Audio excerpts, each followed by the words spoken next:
ओम नमः सिद्धेभ्यः। नमो अरिहन्ताणं, नमो सिद्धाणं, नमो आहिर्याणं, नमो उवज्झायाणं, नमो लोहे सवसाहोणम्। मंगलमय मंगलकरं वीतराग विज्ञान, नमो ताहि जाते भये अरिहंतादि महान। करि मंगल करि हूँ महान, ग्रंथ करण को काज जाति मिले समाज सब, पावे निज पद राम। मिथ्या भाव अभाव थी, जे प्रगटे निज भाव, ते जयवंत रहो सदा, एहि मोक्ष उपाय। चेतिले चेतन, चेत्या विना केम चालसी।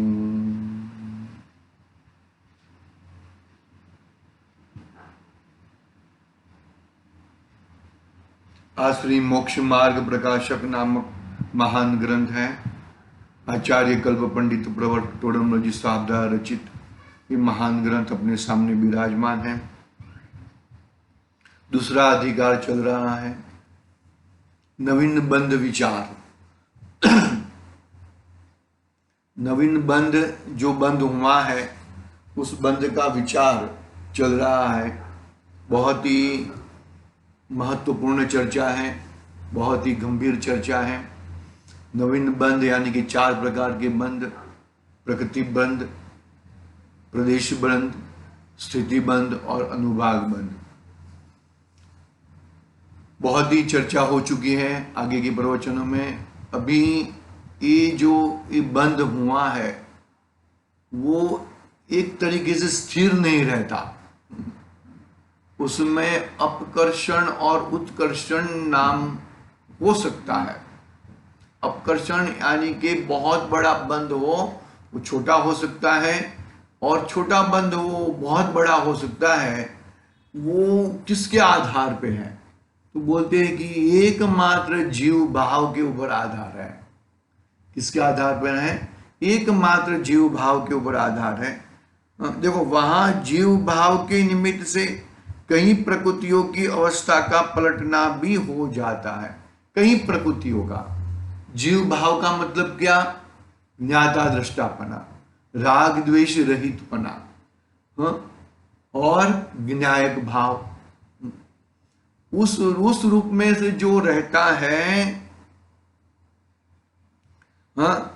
वो बरोबर है भैया।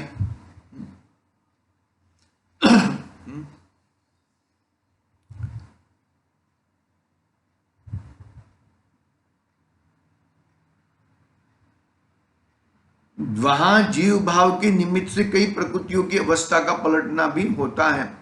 वहां कई अन्य प्रकृतियों के परमाणु थे, वे संक्रमण रूप होकर अन्य प्रकृतियों के परमाणु हो जाए तथा कई प्रकृतियों की स्थिति और अनुभाग बहुत थे तो अपकर्षण होकर थोड़े हो जाए, और कई प्रकृतियों की स्थिति एवं अनुभाग थोड़े थे सो उत्कर्षण होकर बहुत हो जाए। इस प्रकार पूर्व में बंधे हुए परमाणुओं को भी जीव भावों का निमित्त पाकर, बस मेन बात यह है, जीव भाव तेरे परिणाम कैसे हैं, तेरा अभिप्राय कैसा है, वो हिसाब से तू चिंता मत कर। इतना बड़ा कर्म बांध दिया है, मोहनीय कर्म का 70 कोड़ा कोड़ी 70 कोड़ा कोड़ी सागर का, मुझे इतना समय तक फल भुगतना पड़ेगा, ऐसा जरूरी नहीं है। ऐसा टोडमल साहब कहते हैं, और वो पॉसिबल है, वो चीज पॉसिबल है, वो होता है।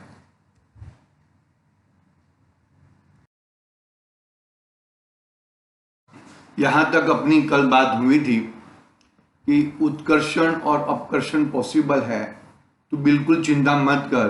तू तो तेरा जीव भाव है, तेरा ज्ञाता दृष्टापना जो भाव है, ज्ञायक भाव है, उसका ही तू आश्रय ले और उसका ही आश्रय लेके तू तेरा अपना कार्य कर सकता है।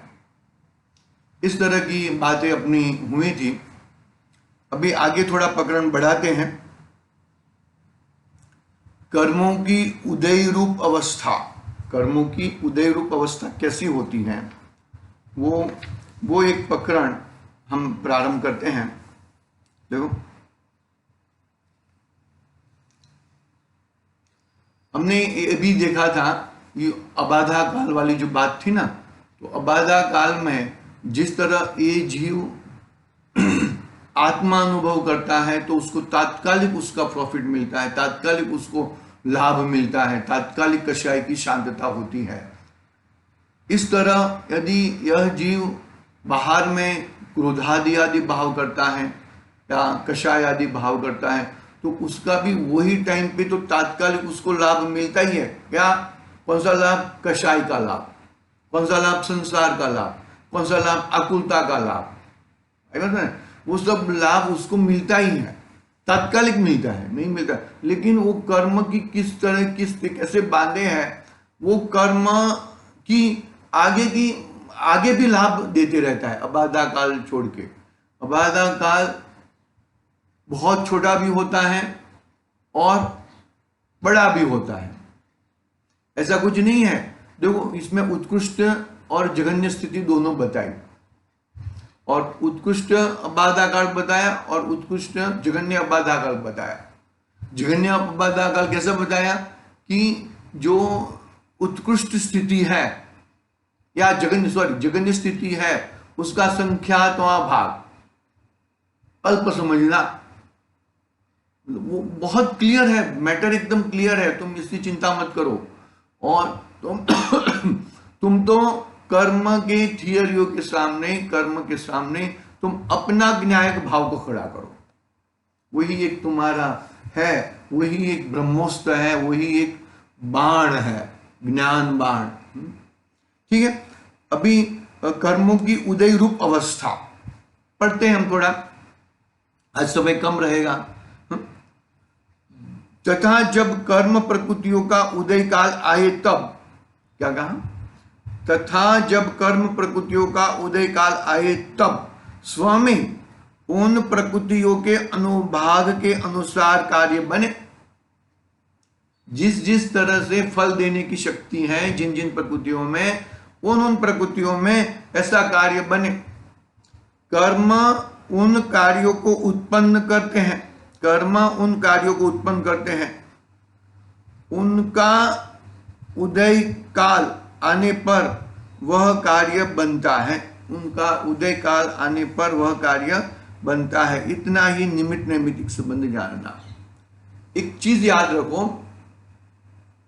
मानो कि कर्म मैंने बांधे हैं, बरोबर है, और कर्म उदय में आने वाले हैं, उसके पहले ही मैं अपना कार्य कर सकता हूं। ये इतना मैं स्वतंत्र हूं, इतना मैं स्वतंत्र हूं। ये मैंने पुराने बहुत सारे, भूतकाल में बहुत सारे कर्म बांधे थे, वो कर्म उदय में आने वाले हैं, वो कर्म उदय में आने वाले हैं, वो तो बात सही है, वो तो है। लेकिन वो कर्म उदय में आए उसके पहले मैं मेरा अपना कार्य कर सकता हूं। बिजली के झपकारे में मैं अपना सुई में धागा पुरने की शक्ति धरा सकता हूं, तो मैं ये मेरा कार्य कर सकता हूं। वो कर्म तो याद रखना, कर्म तो मरने के लिए ही आते हैं। जीव के पास कर्म उदय में आते हैं वो मरने के लिए, वो लेकिन तू उसमें जुड़ जाता है तब वो फांकते हैं, तब वो फैलते हैं, बाकी वो फैल सकते नहीं है। पकड़ में आ रही कि नहीं आ रही बात भाई?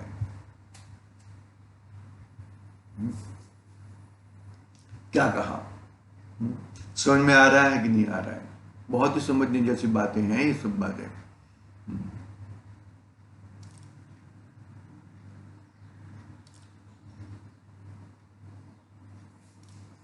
हाँ, वापिस से पेयर का पढ़ता हूं। तथा जब कर्म प्रकृति का उदय काल आए तब स्वयं उन प्रकृतियों के अनुभाग के अनुसार कार्य बने। कर्म उन कार्यों को उत्पन्न नहीं करे, कर्म उन कार्यों को उत्पन्न नहीं करते, उनका उदय आने पर वह कार्य बनता है। उदय आने पर स्वयं ऐसा कार्य बन जाता है। इतना ही निमित्त नैमित्तिक संबंध जानना। तथा जिस समय फल उत्पन्न हुआ, हाँ, तथा जिस समय फल उत्पन्न हुआ उसके अनंतर समय में उन कर्म पुद्गलों को अनुभाग शक्ति का अभाव होने से कर्मत्व पने का अभाव होता है। वे पुद्गल अन्य पर्याय रूप परिणमित होते हैं। उनका नाम सविपाक निर्द्रा है। देखो, सविपाक निर्द्रा और अविपाक निर्द्रा की बात कर रहे हैं। जो कर्म उदय में आए हैं, बरोबर है, कह दिया ना, तू कर्म उदय में आए हैं तो तू तेरा जीव भाव में रहेगा तो वो कर्म उदय में आएंगे और कर्म मर जाएंगे, कर्म चले जाएंगे, उनको नया पाक नहीं मिलेगा। लेकिन यदि जो कर्म उदय में आए और तूने जीव भाव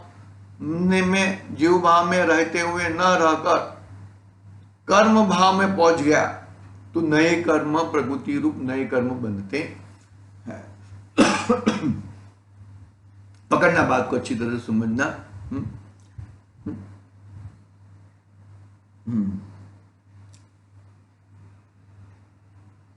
वे पुद्गल पर्याय परिणमित होते हैं। उनका नाम सविपाक निजा। अन्य पुद्गल रूप, मान के वैसे के वैसे भी बन सकते हैं, दूसरे भी बन सकते हैं, कुछ इसमें कोई वो नहीं है, लेकिन कर्म बंधेंगे उसको सविपाक निर्जा कहेंगे। इस प्रकार प्रति समय उदय होकर खिलते हैं। कौन उदय होकर के? कर्म उदय में आते हैं और खिलते हैं, कर्म उदय में आते हैं और खिलते हैं, और नए नए कर्म बंधते हैं। कब बंधे हैं? कि तू जीव भाव में रहता नहीं है तब तक। जीव भाव में रहा तो कर्म की कोई ताकत नहीं कि नए कर्म बंधे। आगे, कर्मत्व पने की नास्ती होने के पीछे वे परमाणु उसी स्कंध में रहे या अलग हो जाए कुछ प्रयोजन नहीं रहता। यहां इतना जानना कि इस जीव को प्रति समय अनंत परमाणु बंधते हैं और वहां एक समय में बंधे हुए परमाणु अबाधा छोड़कर अपनी स्थिति के जितने समय उनमें क्रम से उदय में आते हैं। तथा बहुत समय में बंधे परमाणु हो तो एक समय में उदय आने योग्य है, वे इकट्ठे होकर उदय में आते हैं। उन सब परमाणुओं का अनुभाग मिलकर जितना अनुभाग हो उतना फल उस काल में उत्पन्न होता है। तथा अनेक समयों में बंधे परमाणु बंध समय से लेकर उदय समय पर्यंत कर्म रूप अस्तित्व को धारण कर जीव से संबंध स्वरूप रहते हैं। अच्छा पैराग्राफ दिया। देखो, कर्मत्व पने की नास्ती होने के पीछे परमाणु उस स्कंद रूप रहे या अलग हो जाए कुछ प्रयोजन नहीं रहता। यार अलग भी हो सकते हैं, इसमें कोई वो नहीं है। यहां इतना जानना कि इस समय या इस जीव को प्रति समय अनंत परमाणु बंधते हैं और वहां एक समय में बंधे हुए परमाणु अबाधा काल छोड़कर अपनी स्थिति के जितने समय हो उनमें क्रम से उदय में आते हैं। क्रम से उदय में आते हैं, एक साथ में उदय में नहीं आते हैं, और एक साथ में भी उदय में आते हैं, दिखते हैं। हाँ देखो, एक साथ में तथा बहुत समय बंधे हुए परमाणु जो कि एक समय में उदय आने योग्य है, वे इकट्ठे होकर उदय में आते हैं। जैसे कि हम ऐसे उदाहरण ले सकते हैं, अभिमन्यु पहले तो कितना बड़ा योद्धा था, लेकिन वो चक्रव्यूह में फंस गया, बाहर निकलने का मार्ग नहीं है, तो एक साथ में इकट्ठे होकर बहुत सारे योद्धाओं ने उसको मिलकर उसको मारा। पकड़ में आई कि नहीं आई बात? पकड़ में आ रही कि नहीं आ रही बात? तो ये ऐसी बात है, मतलब एक साथ में इकट्ठे होकर आते हैं। हम्म, इन सब परमाणुओं का अनुभाग मिलकर जितना अनुभाग हो उतना फल उस काल में उत्पन्न होता है।